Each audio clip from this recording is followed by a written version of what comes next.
হুদাইবিয়ার সন্ধি থেকে আমাদের শিক্ষা হচ্ছে মুসলমানরা যতক্ষণ না পর্যন্ত এক না হবে তামাম পৃথিবীতে যতই সংখ্যা বেশি হোক না কেন মাইর খাওয়া লাগবে, মাইর খাওয়া লাগবে। ঠিক কিনা বলেন? এটাই বাস্তব।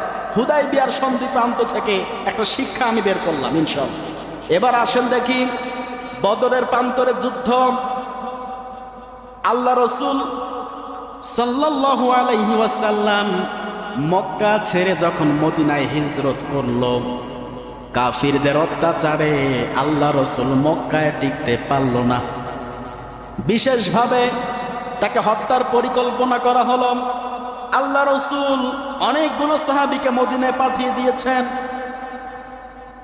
হযরতে আবু বকরকে নিয়ে আল্লাহ রাসূল শেষবারের মতো হিজরত করবে। মক্কা ভূমি তার জন্মভূমি, জন্মভূমি ছেড়ে চলে যাওয়ার কষ্টটা আছে না নাই? কথা বলেন। অবশ্যই আছে, কষ্ট আছে।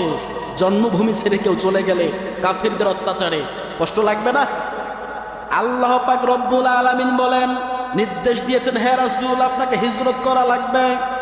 যদি আল্লাহ পাক হিজরত করার অনুমতি না দিতেন, আল্লাহ রাসূল কাফিরদের হাতে শহীদ হয়ে গেলেও মক্কা তিনি ছাড়তেন না।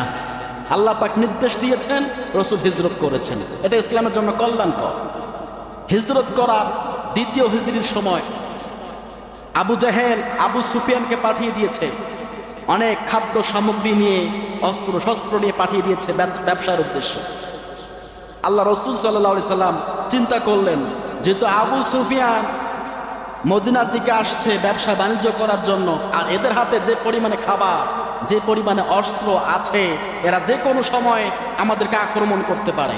আর আক্রমণ করলে আমাদের করা কিচ্ছু থাকবে না। কথা বলেন ঠিক কিনা? আল্লাহ রাসূল সেখানে আসার পূর্বেই আবু সুফিয়ানের দলকে বাধা দিয়েছিল, তোমরা এখানে আসবে না।